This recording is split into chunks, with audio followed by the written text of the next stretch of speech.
Para sa lahat ang piging ng Panginoon.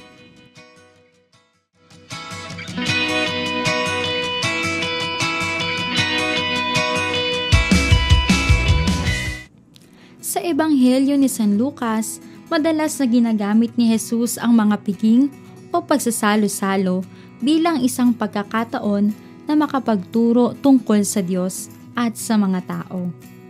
Makikita natin sa Ebanghelyo ngayon na nakipagsalo-salo siya sa isang pariseyo sa araw ng Sabat o pamamahinga.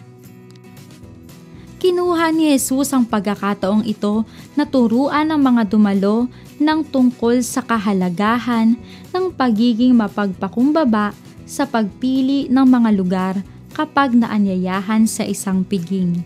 Ang mga taong napakataas ng tingin sa kanilang sarili at naghahanap ng mga lugar ng karangalan sa mesang laan para sa mga panauhing pandangal ay maaaring hindi makatagpo ng pwesto kapag ang Diyos na ang humatol sa kanilang tunay na halaga.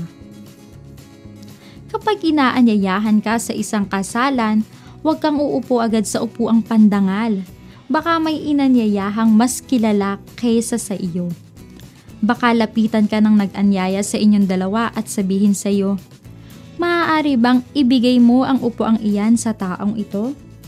Sa gayon, mapapahiya ka at doon ka uupo sa pinakaabang upuan.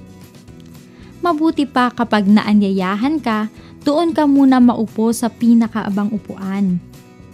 Kapag lumapit sa iyo ang nag-anyaya at kanyang sinabi, "Kaibigan, dito ka sa kabisera," mapaparangalan ka sa harap ng lahat ng mga panauhin, sapagkat ang nagmamataas ay ibababa at ang nagpapakumbaba ay itataas.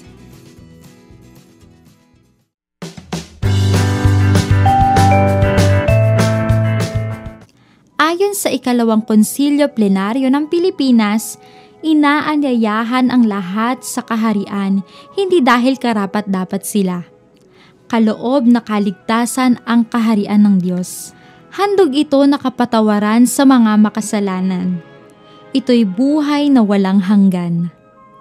Isang piging ang kaharian, isang pakikipagkapwa sa hapag, isang masayang pakikipagkaisa ng bawat isa sa Panginoon at sa mga kapwa-tao.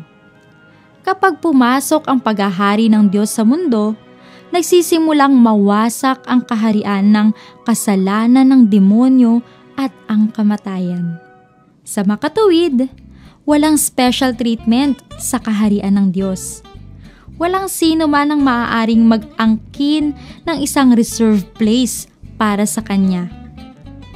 Muli, pinapaalalahanan tayo na hubugin ang ating puso na maging mapagpakumbaba at unawain kung saan ba tayo inaanyayahan ng Panginoon at sa kung anong klaseng piging ang hangad niya para sa ating lahat. Hindi ito katulad ng karaniwang ginagawa natin na ang mga kamag-anak, kaibigan o kakilala lamang ang naiimbitahan, kundi ang piging na inihanda ng Diyos ay bukas para sa lahat. Mapapansin natin na madalas ang dinadaluhan ni Jesus na mga pagsasalo-salo ay laging ang mga imbitado ay yung mga hindi kinikilala sa lipunan o hindi yung mga makapangyarihan. Sila yung mga dukha, kilalang makasalanan ng lipunan o mga may kapansanan. Para kay Jesus, ito ang pinakamabisang paraan na maipakita na ang pag-ibig ng Diyos ay bukas para sa lahat.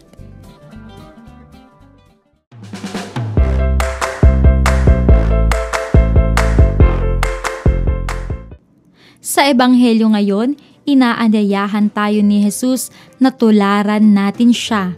Una, gawin nating pagkakataon o oportunidad ang bawat pagsasalo-salo at pagtitipon na maipahayag ang mabuting balita.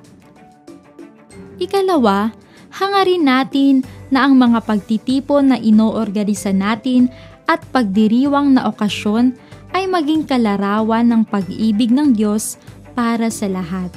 Paano? I-check ang sarili sa pamamagitan ng mga tanong na ito. Sa ating pamayanang Kristiyano at mga pamilya, sino ba ang mga iniimbitahan? Sa pagpapadala ng mga imbitasyon, ano-ano ang iyong mga batayan? Sinusunod mo ba ang batayang panlipunan at kultura o iyong mga itinuturo ni Jesus?